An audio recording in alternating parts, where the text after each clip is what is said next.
ঘুষ, দুর্নীতি আর শিক্ষার্থী ও অভিভাবকদের সাথে দুর্ব্যবহারের দায় নিয়ে পদত্যাগ করেছেন আনন্দময়ী স্কুলের প্রধান শিক্ষিকা নাজমা বেগম।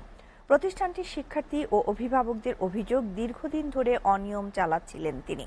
অনৈতিকভাবে বাড়িয়েছেন শিক্ষার্থীদের বেতন, এমনকি তার নির্দেশে কোমলমতি শিক্ষার্থীদের শারীরিকভাবে লাঞ্ছিত করার অভিযোগও রয়েছে তার বিরুদ্ধে। সাদমান সাকিবের প্রতিবেদনে বিস্তারিত। শিক্ষার্থীদের এই স্লোগান প্রধান শিক্ষিকার দীর্ঘদিনের অন্যায়, অনিয়ম আর অবিচারের বিরুদ্ধে। পুরনো ঢাকার স্বনামধন্য বিদ্যাপীঠ আনন্দময়ী বালিকা উচ্চ বিদ্যালয়ের প্রধান শিক্ষিকা এবং তার ছত্রছায়ায় সহকারী শিক্ষকরা মিলে প্রতিষ্ঠানটিকে বানিয়েছিলেন অনিয়ম আর দুর্নীতির আখড়া।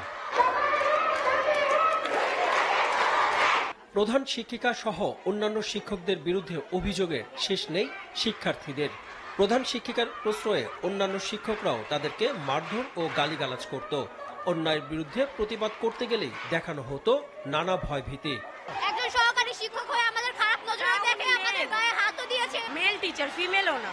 আমাদের নামে পুলিশ ডাকা হচ্ছে, বলে কি ট্রিপল লাইনে ফোন দিয়ে এত দাপটনার, এত অহংকার, এরকম অযোগ্য এই টিচার আমরা রাখবো না। টাকার বিনিময়ে ফলাফল পাল্টে দেওয়ার মতো গুরুতর অভিযোগ প্রধান শিক্ষিকার বিরুদ্ধে। ওনার বিরুদ্ধে যারা কথা বলে ওনাদের টার্গেট করে। আমি নিচে একজন ভুক্তভোগী, আমার মার থেকে ৬০০০ টাকা করে চেয়েছে পার সাবজেক্ট।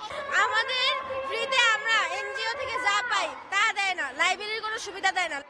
এ সময় অভিভাবকরা অভিযোগ করেন, জোর করে বেতন বাড়ানো হতো মাঝে মাঝেই, না দিতে পারলে করা হতো দুর্ব্যবহার। কোনো কোনো মাসের বেতন দুবারও আদায় করা হতো। তারা মোটা অঙ্কের টাকা নেয়, তারা তাদের শুধু একটা ধারণা টাকা হাতাবে, লাগবে খাতা 4টা দিয়ে দিছে 15টা, টাকা দিতেই হবে। এগুলা কি দুর্নীতি না? এই যে দেখেন, আমার কাছে 2টা রিসিভ আছে, জুলাই মাসে 2বার বেতন না হইছে। যার বিরুদ্ধে এত অভিযোগ সেই প্রধান শিক্ষিকা নাজমা বেগমের দাবি, তিনি কোনো দুর্নীতি করেননি। উল্টো প্রতিষ্ঠান ও শিক্ষার্থীদের স্বার্থে ব্যক্তিগত তহবিল থেকেও অর্থ খরচের দাবি তার। আমি বৈধ প্রধান শিক্ষক, আমি ইন্টারভিউ দেয় টিকা পরে আসছি, আমি টাকা দেয় আমাকে চাইছে, টাকা উনি আমি দেই নাই। হাজির আছে, টাকা দিতে বলছে আমাকে।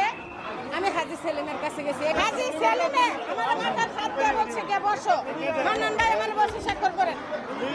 আমার 25 লাখ চাই, 26 লাখ চাইছে। শেষ পর্যন্ত নিজের বিরুদ্ধে সকল দুর্নীতির অভিযোগ মাথায় নিয়ে পদত্যাগে বাধ্য হন প্রধান শিক্ষিকা নাজমা বেগম।